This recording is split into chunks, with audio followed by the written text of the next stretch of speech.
Hey guys, welcome back. Today we're going to start on our next concept on cellular transport. This is in your Google Classroom. I'm going to provide you with the additional slides. There's a very cool little video that you're going to watch, and there's an assignment. So get out your spiral notebooks and let's get started. I'm going to share my screen and let's start looking at cellular transport. So this is Unit 2, Concept 2, Cellular Transport, Part 1. And this particular topic is going to be in 3 parts, so it's going to take us 3 days. The big idea is that through a variety of mechanisms, organisms seek to maintain a biological balance between their internal and external environments. And the essential question is, how do organisms maintain a biological balance between those internal and external environments? And so remember, you live in a world, and outside of your body is the outside environment, and the inside of your body is the inside environment. And so we're going to see how all of those cells maintain that balance. So your objective is for you to be able to define homeostasis, that's a vocabulary word for you, and explain the importance of the cell membrane in maintaining it. And so we're going to do a little notes and discussion. There's a small rap video, which is really kind of cool.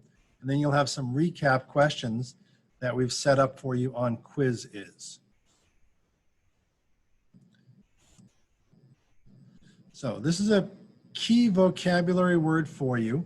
It's called homeostasis. You should be able to pronounce that, homeostasis.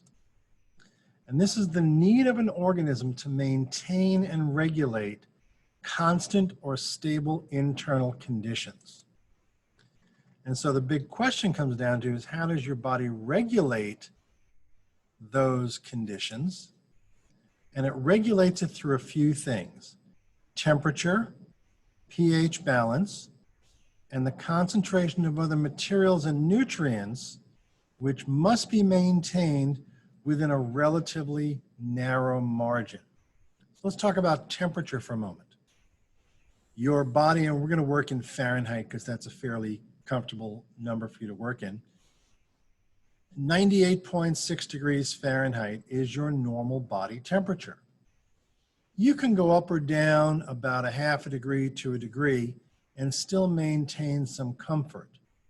But if your body temperature rises up too much or decreases too much, the body goes out of balance. You either get a fever or you get too chilled. If your sugar balance is not in order, you can either become hypoglycemic or hyperglycemic. If you don't have enough water and you dehydrate, or if you have too much water and you hyperhydrate. So homeostasis allows your body to regulate all of these internal conditions to remain stable. And much of homeostasis is maintained by the cell membrane controlling movement of things in and out of the cell. And that's what we're going to be talking about today. So we've seen this cell membrane image before when we were talking about the macromolecules of the lipid, because the lipid is part of this phospholipid bilayer. Now, this is an illustration of the cell membrane, so it's brought up pretty big here. But the cell membrane is said to be selectively permeable, meaning certain substances can move across it freely, while others must go through some kind of a gate. And the transport of materials can be classified as either passive transport or active transport. And we're going to learn about those now. So let's look at the cell membrane on a closer area. The cell membrane is made up of phospholipids. And the phospholipid comes from phosphates and lipids. And it comes back to that macromolecule that we worked on, lipid. There's a phosphate head, this round part of this cell membrane. And then it has these two fatty acid chain tails. And they're arranged in a bilayer, meaning that on one side of the cell membrane, we have the phosphate head and the fatty acid chains going one way. And then on the other side of the membrane, you have the complete reverse. And so these heads are polar heads, and they're hydrophilic, meaning they're going to attract the liquids, they're going to attract the water. And these tails are hydrophobic, meaning that they're going to repel the liquid. So if you can imagine this for a moment, this little polar head attracts the liquid in, it gets in through there, and then it slides down those hydrophobic tails to get through the membrane.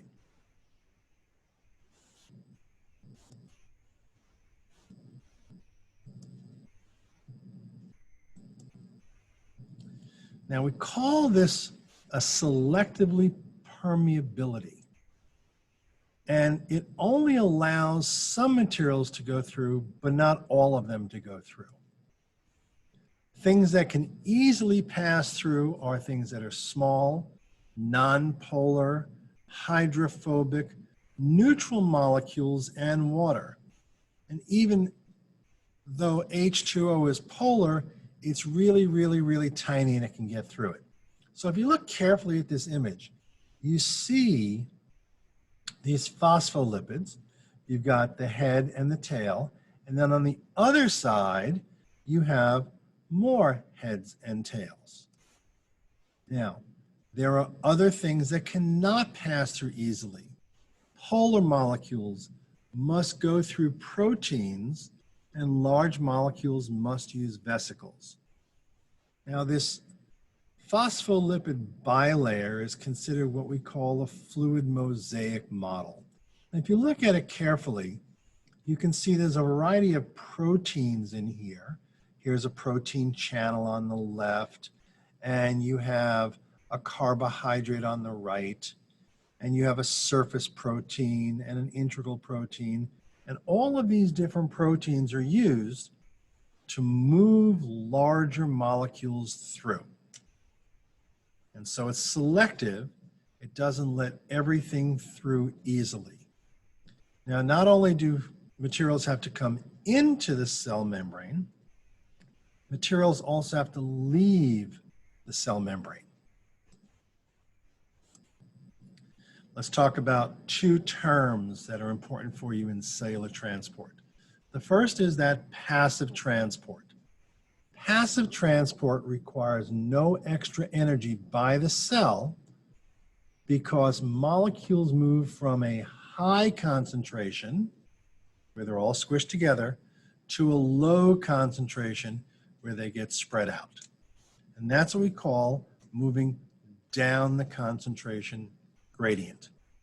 So think of it like this. When you came to school last year and you all congregated outside the gate, once the gate was opened up, you all went from an area of high concentration through that gate into an open area of low concentration until it created a balance. That was passive transport because you didn't have to use a lot of energy to get through. Active transport, another vocabulary term for you, requires extra energy in the form of ATP, that adenosine triphosphate, to be spent to bring materials into the cell or to expel materials out of the cell, moving from a low concentration to a high concentration area, known as going against the concentration gradient. So let's go back to that fence again. Let's say you were on the inside of the fence where there was not a lot of people. and there was a large crowd outside the fence, and you needed to work your way through, you would have to use a little more energy to navigate through. That's active transport. You're going from an area of low concentration to an area of high concentration. And that would be going against the concentration gradient. Remember, all of these slides are in your Google Classroom, so you can go back and update your notes in your vocabulary sections. Now, there are two main transport sections, and then there are 6 transport types underneath them. For passive transport, there's diffusion, osmosis, and facilitated diffusion. For active transport, there are molecular pumps, exocytosis, and endocytosis. We're going to get into each one of those right now. So we've got our 6 transport types. 3 are passive, 3 are active. Diffusion, osmosis, facilitated diffusion, molecular pumps, exocytosis, and endocytosis. There's a couple of words you need to remember. And this goes back to some of our basic chemistry. Solute, what gets dissolved in a fluid. Solvent, the fluid that does the dissolving.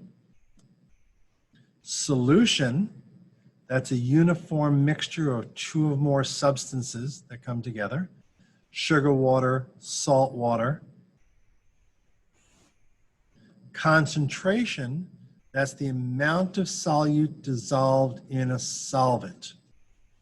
Now, I don't know if some of you use any frozen concentrate to make orange juice at home.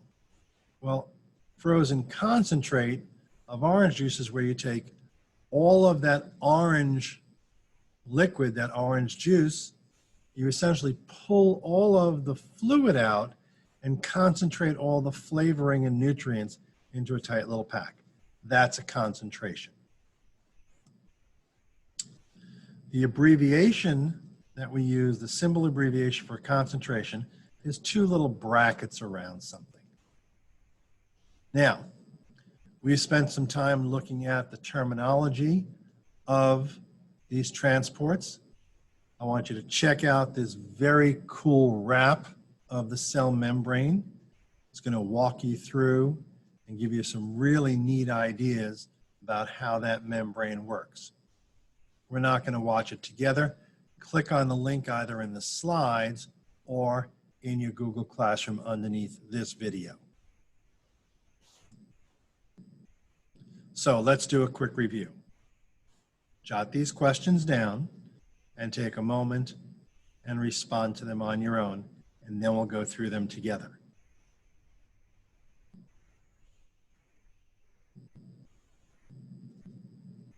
Okay, you're back from pause. Let's review. What does homeostasis mean?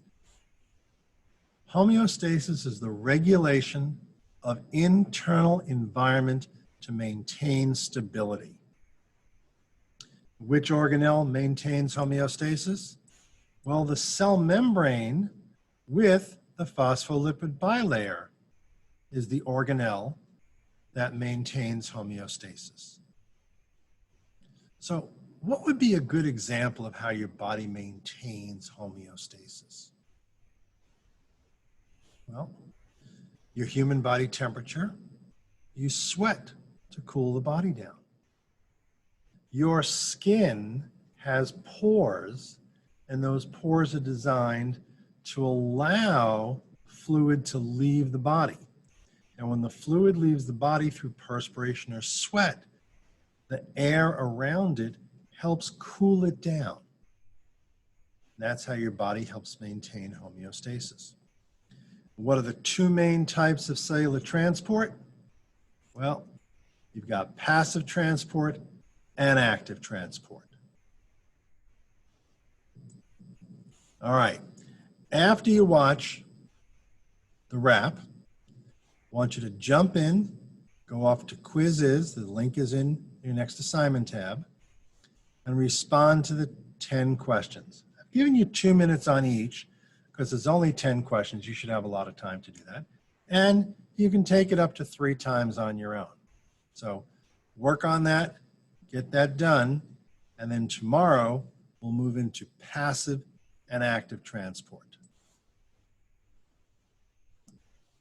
Well, I'm Mr. Silverstein, and I hope you got something out of today's session. Make sure that you update your notes, update your vocabulary. If you have any questions along the way, make sure you email me and message me, and we'll get back to you quickly with what you need. Other than that, you guys go off and have a great day, and we'll see you next time.